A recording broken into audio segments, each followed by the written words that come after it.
राधे राधे मेरे प्रिय भक्तजनों, आप सभी ने इसके पहले वाली कथा में सुना था। भगवान नारद मुनि ने राजा इंद्रद्युम्न को भगवान नरसिंह देव के स्थान के दर्शन करवाए और उसी समय आकाशवाणी हुई जिसमें इस बात का अनुमोदन किया गया कि भगवान राजा इंद्रद्युम्न को दर्शन देने के लिए 4 स्वरूपों में प्रकट होंगे। उसके बाद नारद मुनि ने कहा, हे राजन, चलो अब हम भगवान नीलकंठ के समीप चलते हैं। वही सब राक्षसों का संहार और समस्त विघ्नों का निवारण करने वाले भगवान नरसिंह देव की पश्चिम अभिमुखी स्थापना करेंगे। इससे अंतर्ध्यान को प्राप्त भगवान विष्णु नरसिंह जी के रूप में प्रकट होंगे और उनके समीप किया हुआ यज्ञ अतिशय फल देने वाला होगा। तुम आगे चलो और शीघ्र ही वहाँ एक मंदिर बनवाओ। मेरे स्मरण करने से विश्वकर्मा का पुत्र आकर शीघ्र ही पश्चिम अभिमुखी मंदिर का निर्माण करेगा। भगवान नीलकंठ के दक्षिण धनुष की दूरी पर जो बहुत बड़ा चंदन का वृक्ष है, उसके पश्चिम का स्थान ही क्षेत्र होगा। वहीं तुम्हें 1000 यज्ञों का अनुष्ठान करना होगा। तुम अभी जाओ, मैं 5 दिनों तक अभी यहीं पर रुकूंगा और इन ज्योतिष स्वरूप अनंत शक्ति संपन्न दिव्य नरसिंह भगवान की आराधना करके एक अर्च विग्रह में उनकी प्रतिष्ठा करूंगा। वह उसमें प्राण, इंद्रिया और मन के साथ विराजेंगे। नारद मुनि की यह बात सुनकर राजा इंद्रद्युम्न चंदन वृक्ष के समीप चले गए। वहाँ उन्होंने विश्वकर्मा के पुत्र सुघटक को उपस्थित देखा। सुघटक राजा को देखकर हाथ जोड़कर बोले, हे देव, मैं शिल्प शास्त्र का ज्ञाता हूँ। इस समय आपके परम सुंदर नरसिंह भगवान का निर्माण करूंगा। राजा ने कहा, तुम कोई साधारण शिल्पी नहीं, स्वयं विश्वकर्मा के पुत्र हो, या मुझे नारद मुनि ने बताया है। इस प्रकार तोरण के साथ नरसिंह जी की मूर्ति तुम शीघ्र ही तैयार करो। उसका मुख्य द्वार पश्चिम की ओर होगा। ऐसा कहकर देव शिल्प का विधिवत पूजन सत्कार करके राजा ने उन्हें मंदिर निर्माण के कार्य में नियुक्त किया और शिल्प संग्रह करने वाले सेवकों को बहुत धन देकर उस कार्य में लगा दिया। वह सुंदर मंदिर बहुत दिन में बनने वाला था, लेकिन फिर भी देव शिल्प की महिमा से 4थे दिन में बनकर तैयार हो गया। 5वें दिन नित्य कर्म के पश्चात प्रतिष्ठा विधि की सारी सामग्री एकत्रित करके जब राजा नारद मुनि के आने की प्रतीक्षा कर रहे थे, तभी शंख, मृदंग, ढोल, गीत, मंगलवाद और हाथियों के संगठों के शब्द सुनाई देने लगे। उच्च स्वर से जय जयकार का शब्द आकाश मंडल में गूंज उठा। उतने में नारद मुनि विश्वकर्मा की बनाई हुई सुंदर नरसिंह मूर्ति को लेकर वहां पर आ गए। उस मूर्ति में प्राण प्रतिष्ठा हो चुकी थी।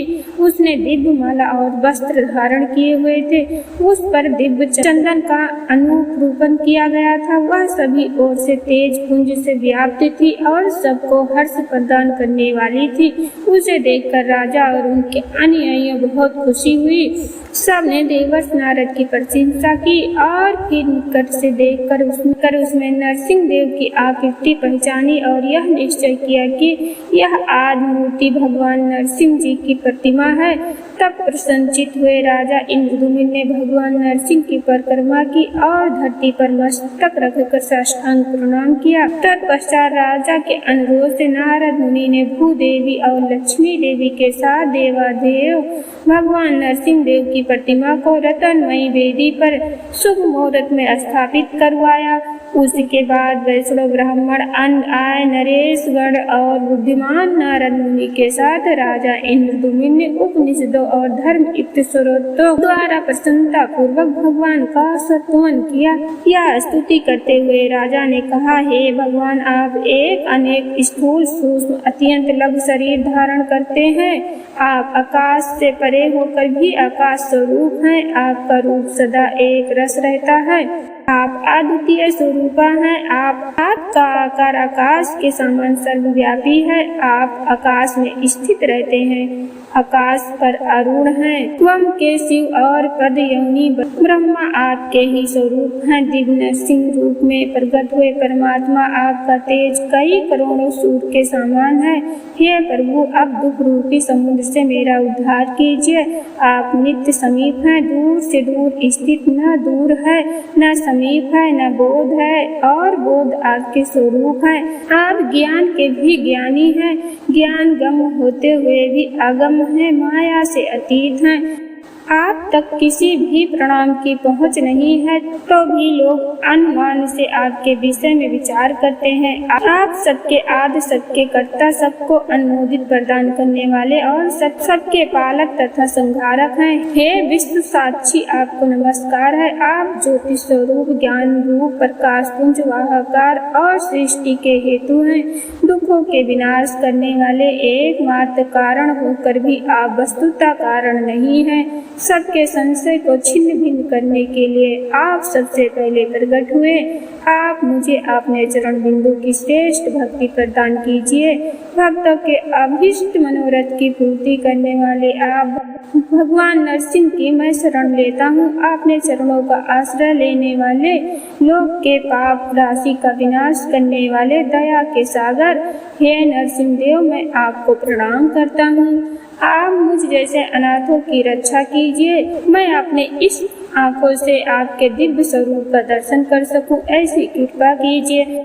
आपकी कृपा से मेरे सहस्त्र अश्वमेघ यज्ञ निर्विघ्न पूर्ण हो जाए, मेरी करोड़ों पाप राशियां नष्ट हो जाए। हे भगवान, जो मनुष्य आपकी शरण लेते हैं वे मोक्ष के भागी होते हैं। इस प्रकार दिन नरसिंह की स्तुति करके राजा इंद्रद्युम्न के मन में बड़ी प्रसन्नता हुई। उन्होंने बार बार धरती पर लेटकर भगवान को दंडवत प्रणाम किया। जो भी मनुष्य इस श्रोता से दिव्य नरसिंह देव की स्तुति करते हैं, उन्हें भगवान नरसिंह देव मोक्ष प्रदान करते हैं। जेठ मास के शुक्ल पक्ष की द्वादशी तिथि पर श्वेता क्षेत्र के योग में महर्षि नारद ने उस क्षेत्र में दिव्य नरसिंह देव की स्थापना की थी। जो लोग वहां उनका दर्शन करते हैं वह सहस्त्र अश्वमेघ यज्ञ से अधिक फल प्राप्त करते हैं। जो पंचामृत, दूध, नारियल के रस अथवा सुगंधित जल से भगवान नरसिंह को नहलाते हैं, खीर आदि उपचार समर्पित करके पूजा करते हैं, जेवा कुमकुम की माला, चंदन, धूप, दीप और तांबुला चढ़ाकर स्तुति पाठ, जय जयकार, परिक्रमा, प्रणाम और दान देते हैं, उनसे भगवान नरसिंह देव संतुष्ट होते हैं और वे ब्रह्मलोक को प्राप्त करते हैं। वैशाख मास की चतुर्दशी को शनिवार के दिन स्वतः नक्षत्र में प्रदोष के समय भगवान नरसिंह आदि का अवतार हुआ था। उस तिथि को विधि पूर्वक नरसिंह जी की पूजा करके मनुष्य अपने करोड़ों जन्मों की संचित पाप राशि को तत्काल खत्म कर देता है। जो भी मनुष्य भगवान नरसिंह देव का दर्शन, स्पर्श, नमस्कार, भक्ति पूर्वक दंडवत और स्तुति करता है, वह सभी पापों से मुक्त हो जाता है। तो यही थी आज की जेठ मास कथा की विशेषता, और हम सुनेंगे आगे की कथा अगली कथा में। तब तक के लिए आप चैनल को सब्सक्राइब कीजिए और अपना ढेर सारा सपोर्ट देते रहिए। राधे राधे।